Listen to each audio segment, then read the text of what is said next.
श्री स्वामी समर्थ. नमस्कार मंडळी. स्वामी महाराज तुमच्या सर्व चांगल्या इच्छा पूर्ण करो ही स्वामींच्या चरणी प्रार्थना करते आणि आजच्या नवीन व्हिडिओला सुरुवात करते.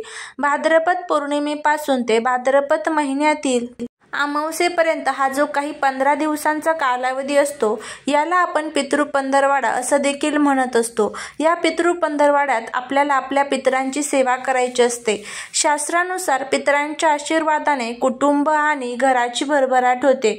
पण जर पितृदोष असेल तर त्याचे परिणाम 7 पिढ्यांना भोगावे लागत असतात.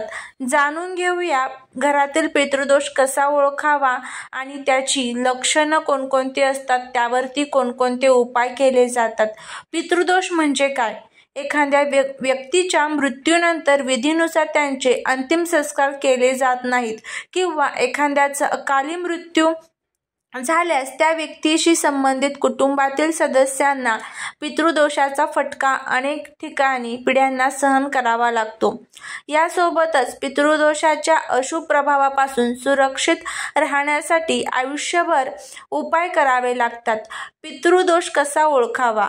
पितृदोष ओळखण्यासाठी कुटुंबात पितृदोष असेल तर अचानक अपघात, नोकरी किंवा व्यवसायात प्रगती न होणे, कौटुंबिक कलह, मुलांच्या संबंधित समस्या, लग्नात अडथळे, सतत आजारी इत्यादी पितृदोषाची लक्षणे आहेत. आणि त्याचबरोबर पितृदोषाची जी लक्षणं आहेत, पितृदोषामुळे माणसाला त्याच्या आयुष्यात संततीचे सुख प्राप्त होत नाही, संततीचे सुख मिळत नाही, असे अनेक ठिकाणी आपल्याला आढळून येते. असं आढळून आले तरी अनेक वेळा मुलं अपंग, मतिमंद असतात. काही वेळा मूल जन्माला आल्यानंतर लगेचच मरण पावते. नोकरी व्यवसायात कष्ट करूनही नुकसान होतेच.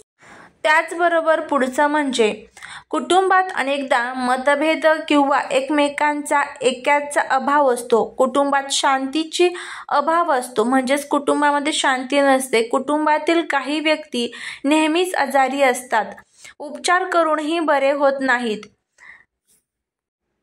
कुटुंबातील विवाहयोग्य मुलांचा किंवा मुलींचा व्यक्तींचा विवाह शक्य होत नाही किंवा लग्नानंतर घटस्फोट किंवा वेगळे होणे ही पितृदोषाची लक्षणं असू शकतात.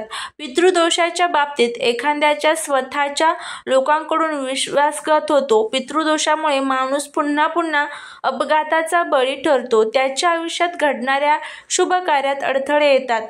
कुटुंबातील सदस्य अनेकदा अडथळ्यांच्या प्रभावाखाली राहतात. घरामध्ये अनेकदा तणाव आणि त्रास असतो. पितृदोष कशामुळे होतो? तर पितृदोषाची अनेक लक्षणं असू शकतात.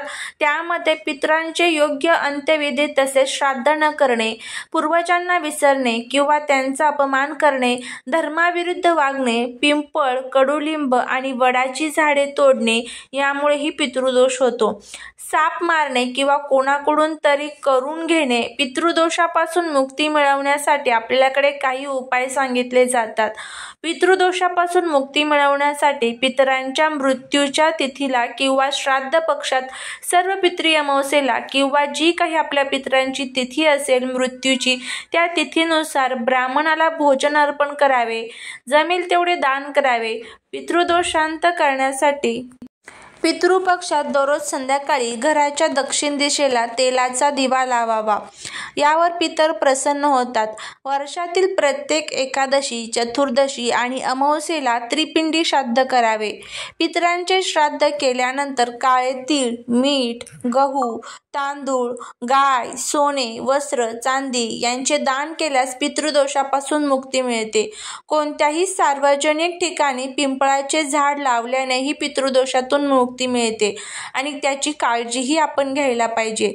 श्रीमद भागवत गीतेच्या 7व्या अध्यायाचे रोज पठण केल्याने पितृदोष दूर होतो.